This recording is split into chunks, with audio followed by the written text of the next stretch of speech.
Well, good morning, all, and welcome again to St. Matthew's.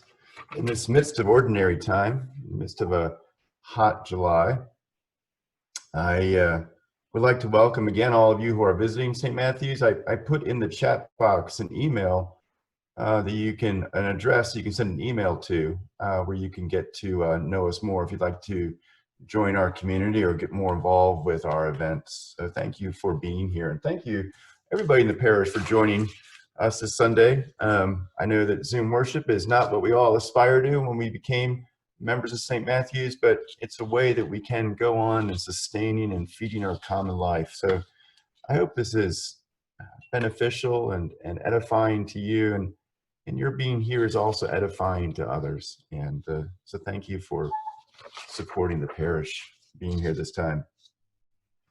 We have the gospel about the wheat and the tares, and the wheat and the weed. And as a preacher, I love it when Jesus himself provides his own commentary on the gospel. Sort of my job is done. Just listen to what Jesus said and you kind of understand the gospel, and then we can go on. Of course, I think maybe it's up to me to apply it a little bit to our parish situation. But we have this gospel where about the kingdom of heaven. The kingdom of heaven is like this. And whenever you hear that word, the kingdom of heaven, you think, okay, this is what the church is like. Jesus is saying, this is what we're trying to do in the church. This is what it's going to be like among us. And you wonder about that also with yourself and your own life. This is what the kingdom of heaven looks like in your soul, in your spiritual life. And it can also be about how we live together politically and socially. He says, this is what it's like. So there's this good seed and it springs up and there's lots of wheat there, but the evil one gets in and puts the bad seed in, and the workers get all upset and they come to the Lord and they say, Lord, should we get rid of all these tares, all this, what was the weed the Shanleys were talking about earlier? The noxious, the sedge. Should we get rid of all this sedge? and the Shanleys told me that when you pull up sedge in your field, it actually bursts out in different kinds of seed pods and makes even more sedge. So it's a good analogy for today. But they want to pull up all the tares, all the wheat in the field, and the master says, no, don't do that, because if you do that, you're going to damage the roots of the good plants. So for now, they're going to grow up together, and they're going to continue together side by side, even perhaps to the lessening of the flourishing of the wheat, right? Because you have all those weeds in there, all those tares. The wheat isn't going to grow apparently as much, but it's better than uprooting them. And at the end of time, God will take care of it. God will make the judgment. And that reminds me a little bit of St. Paul saying in his letters, who are you to judge your fellow Christians? Who are you to uproot your fellow Christians and toss them out of the kingdom? You are here to judge nobody. They're a servant of God, and God will judge them. Who are you to judge somebody else's servant on what they're doing? Has that kind of character to it. But there's also a poignancy to this. There's a poignancy to these guys who run to the master and say, let's uproot all these terrible weeds.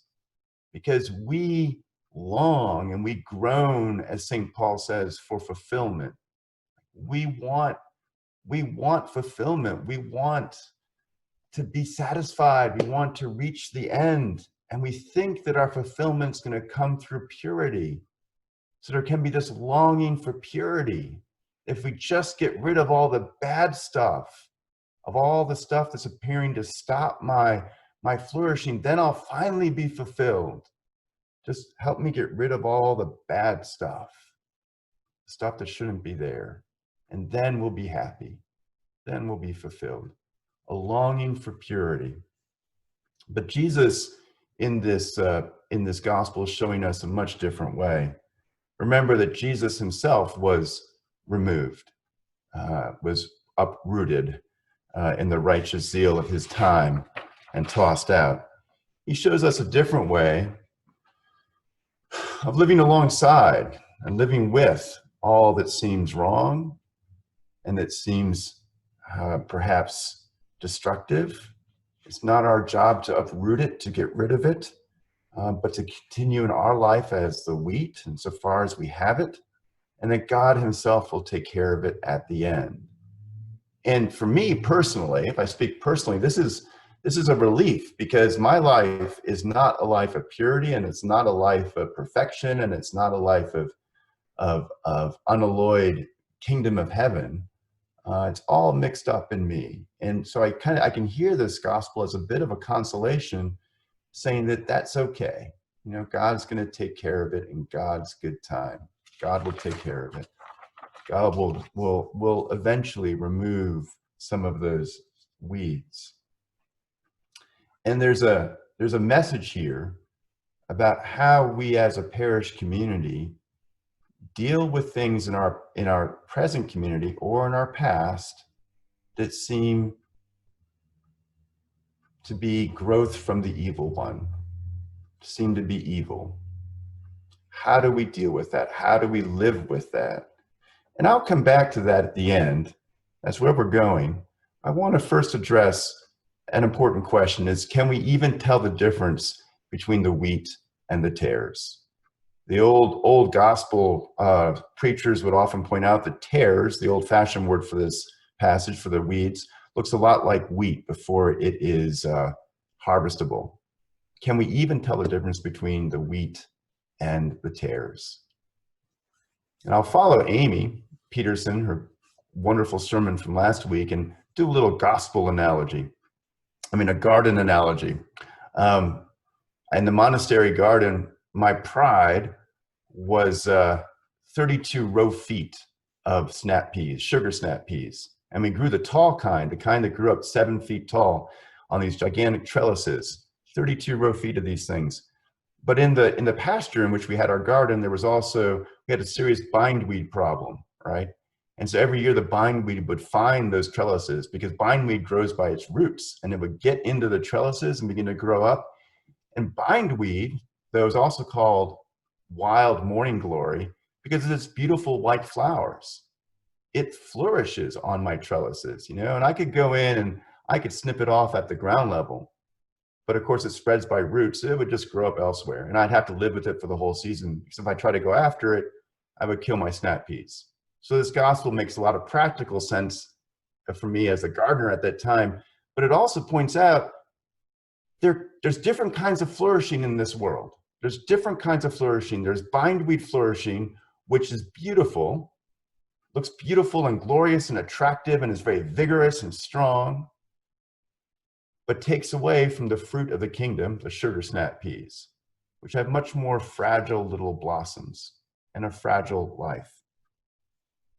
So I want to contrast these two different kinds of flourishing, because we all are playing with these different ways of flourishing in our life. There's a flourishing that human beings experience when we surrender to God, and when we let go of some of our self-concern and let God begin to work through us. And in the lives around us and the relationships we have, there's a real flourishing as we surrender to God and let God work through us. And people experience that, and it's a joyous thing. But there's also the flourishing that human beings experience when we win, when we have success, when we achieve something. And the Greek word for this was doxa, or glory, and it was originally applied, I find this fascinating, to the athletes who win the race. And we experience that with Michael Phelps and with others, and they win the race, and for a moment they have kind of a divine glory of complete fulfillment. They are resplendent in their victory, and they are there, and they finally made it to the top, you know. And then they get caught for using drugs and driving, but for the moment they seem like they are on the top. They have a godly light to them. And in our culture, we experience doxa like this. I experienced that when I kicked the ball all the way across the field and it goes in the goal. I feel like finally I've made it for a moment. But we also experience it at Walmart when we finally buy that 62-inch flat screen TV, and you see people walking out of Walmart and they have this kind of this fulfillment to them as they push the flat screen TV to their car. And even more glory when we get it correctly mounted on the wall, right? And we understand the controls. Through acquisition, through getting things, through winning, through prevailing, through power, through security, through fame, through having people adore you and look at you and admire you. It's all part of worldly doxa, worldly flourishing. And we're all involved in that. We're all kind of seeking that in some way. And I'm reminded of the alternate music star Moby, who said in an interview that fame is a terrible thing because you sacrifice your entire life to get it, and then when you get it, it's horrible. And that's kind of what idol worship looks like. You sacrifice everything to get it, and it kills you when you got it. The divine flourishing from Jesus, the kind of flourishing we can experience with Jesus and walking his way with his Spirit, is again that life of letting go. It can feel really downwardly mobile. It can feel it can look to the world like poverty. It can look a bit like losing. It can look a bit like vulnerability, like ignominy. But it's the grace, or it's the flourishing of charis, of grace in our lives. And even though it might look like poverty or losing or having less, it opens up the life of the kingdom. That letting go to God and letting God be present allows us to be more sensitive, more attuned, more compassionate, more attentive to those around us. So there's a different kind of life. The Spirit can begin to move through us. And I find it fascinating as I look at my life and I see both kinds of flourishing completely interwoven in my life. And like being a rector, I want to be a success as a rector, yes. But I'm also trying to surrender to God and surrender to Jesus at the same time. And it's really hard to unweave these things. But I do know that I can see the signs of God's way of flourishing in my life when the people closest to me also flourish. You see, bindweed chokes out the life that it grows next to. And God's way of flourishing allows the people closest to you to flourish and to grow. So if I ask myself, how am I doing with the kingdom of heaven or the worldly kingdom? I can look to those people closest to me and around me and wonder how they are doing. The church exists to invite you into this different way of flourishing, and to not to uproot all that you've been, but to begin to nurture that different way of flourishing and to begin to give that more life for you and more strength. That's what we are on the mission to do. And we know the church has also failed in the past, that it's been supportive of the other kinds of human flourishing, the doxa flourishing, I'm calling it. And it's also allowed people to live with split lives, so that you get your righteousness, your sense of righteousness and upstandingness in church, and then go on to do really horrible things the other 6 days of the week. And the church did this, and particularly in the South around slavery, in its support of slavery. That it allowed people to have a sense of their own righteousness and to cut off and be disconnected from what they were doing to other human beings at the same time. And that brings me back to where I started, which was how we as a parish deal with the weeds in our parish fold. You see, being a member of St. Matthew's means not only that you have to live with the people you can see in the pew next to you, people you might think really are tares and probably should be uprooted. Why doesn't the rector talk to that person and ask them to sing a little more softly, for God's sake? But we also have to live with everybody in our parish family. And that includes people present and people past, right? It includes everybody in the parish family. It's a mystical communion.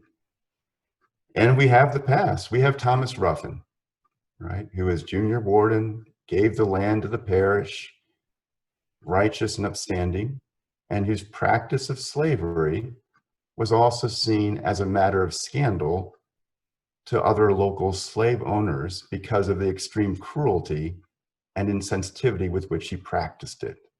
All right. So this man is right in the middle of our parish life. And we have a temptation, I think, to want to eradicate that, get rid of that, pull that weed out, destroy that, whitewash that, or at least just politely don't ever talk about it, right? We don't want to go there. And I know that in talking about Thomas Ruffin in this sermon, I'm walking on like eggshells, and sure going to crack a couple eggs here, and I'm just trying to be careful. I do want to say though, what I'm talking about doesn't directly apply to the issue of the renaming, right? We may choose to rename, and we may well choose to rename the Ruffin House because of whether it hinders or helps our mission, right? It's not whether it's abstractly good or abstractly bad or how we feel about it, but we have a mission to restore all people to unity with themselves, each other, and God. That's the mission of the church, or to feed others out of the abundance of God's grace, as we've said as a parish. And the question is, does having our administrative building named that way help or hinder that mission? I think that's the question that we're looking at, and the vestry will be exploring this coming Tuesday. Prayers, please, for the vestry. But really looking about what we do with Ruffin, we have this guy in our past, and the gospel says we shouldn't try to get rid of that. And that can seem like a horrible loss or a wounding or a weakness. But you know, we hear in the Bible a lot about how weakness is our strength and how dying is our life, and how shame can be our honor. And that all seems like a bunch of sentimental and mystical gobbledygook, really, unless you get a sense of what the kingdom's actually about. And having the vulnerability and having the pain and even the shame of Ruffin as part of our family opens up a sensitivity in us. That very pain, that very sense of a wound, opens a sensitivity up in us that makes us able to care for other people more deeply, and to care for our African American neighbors, our Latino neighbors, all those who are oppressed or currently enslaved in wrong systems. You see, it drives us into a new sensitivity and new active compassion in our world. So having Ruffin here as part of this parish is going to be our strength in forcing us into a place of profound sensitivity to these issues, and really reaching out to our neighbors, and really doing that work of restoring people to unity, seeking conciliation with the Black community and the brown community. So, brothers and sisters, we are all messed up, as it were. We are all not messed up, but we are all kind of muddy with the kingdom. We got some kingdom growing in us, and we got some of this human world flourishing in us, and gradually, ever so gradually, as a church, we're trying to avoid that instinct for purity and to destroy what seems wrong, but to just leave that to God, and to let that carry us into new compassion, new sensitivity, and new action for God's kingdom in this world. And God is doing that. And I see that in your faces, in your presence, in your care. And we will go forward with Jesus on this way. Amen.